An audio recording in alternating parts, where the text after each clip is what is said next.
नमस्कार, मैं हूं सुमित। आप देख रहे हैं गोवा का पहला हिंदी नेशनल टीवी चैनल। इस समय गोवा में है और गोवा में आप जब गोवा की बात आती है तो पार्टी बीच ये सब चीज़ें आपके जहन में आती हैं। और ये भी जानते हैं कि सिंघम मूवी अगर आपने अजय देवगन की देखी हुई, वो बस यही स्पॉट था, यही एरिया था जहाँ पे शूट हुआ था। लेकिन इन सब के अलावा भी यहाँ एक बड़ी दिलचस्प कहानी है कि यहाँ जैसे विजयदशमी में भारत में कई सारे इलाकों में रावण का दहन किया जाता है, बड़े उत्साह के साथ मनाया जाता है। कहते हैं कि बुराई पे अच्छाई की जीत के रूप में मनाया जाता है। लेकिन गोवा कुछ अपवाद हो गया है। अपवाद मतलब कि यहाँ रावण का दहन नहीं होता। यहाँ दिवाली से ठीक है एक दिन पहले यहाँ नरकासुर का वध होता है। एक राक्षस था जिसके बारे में आप जानते हैं। उनका यहाँ क्या लॉजिक था, बहुत सारी कहानियाँ हैं और बड़े धूमधाम से बहुत बड़ी बड़ी प्रतिमाएं यहाँ की, बड़े बड़े पुतले बनाए जाते हैं अलग अलग इलाकों में, गोवा के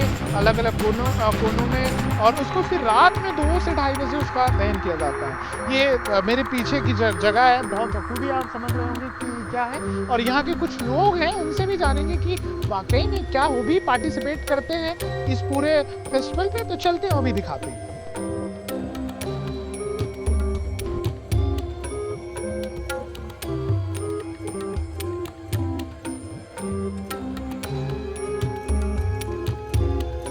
तो हम गोवा की उस जगह पे आ चुके हैं जहाँ नरकासुर की लेके तैयारियां, और लोग यहाँ डांस भी कर रहे हैं। थोड़ा नरकासुर को दिखाएंगे, उसके बाद इनसे बातचीत भी करेंगे।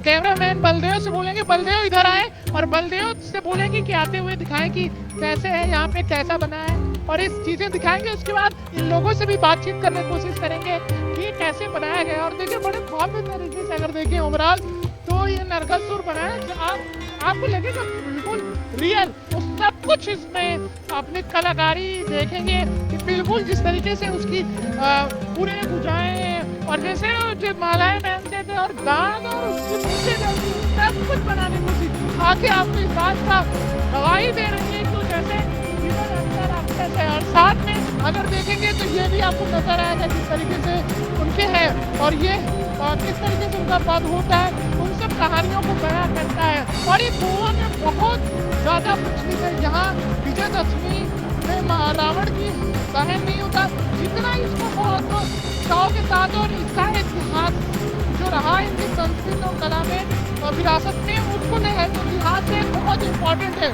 क्योंकि मानते हैं कि कैसे बुराई पे अच्छाई की जीत होती है और इनके ऊपर कैसे पूरी तरीके से बनाया गया। और ये गोवा में इसकी तैयारी महीनों से होती है।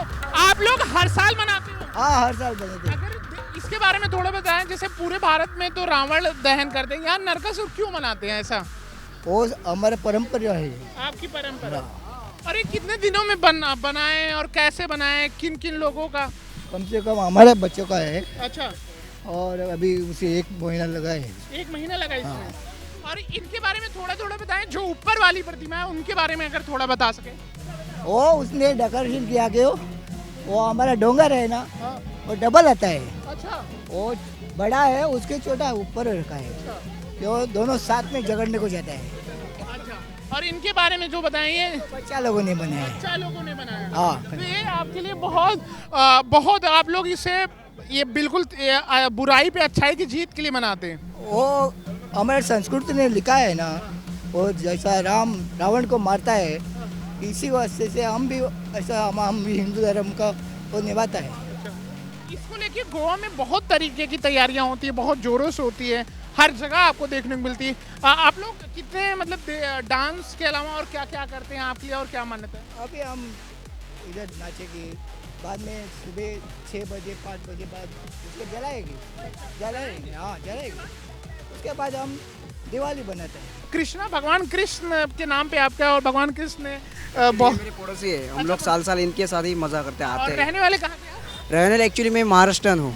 महाराष्ट्र से। आपने कभी ये सुना था कि नरकासुर वध वाली कहानी? हाँ, मेरा जन्म गोवा में ही हुआ। मैं ताज होटल में वर्क करता हूँ। ये ताज होटल 5 साल ओपनिंग किया, तब से ये लोगों के साथ घूमता फिरता कुछ ये ऐसा जब धार्मिक होता है। जब पहली बार सुने होगे तो बड़ा आश्चर्यचकित रहे होगे, क्योंकि बाकी जगह रावण का दहन होता है, यहाँ नरकासुर का होता है। नरकासुर का होता है। होगा मेरे 5 साल इधर ही इन लोगों के और साथ खूब ये धूमधाम से लोग मनाते होता है। हाँ।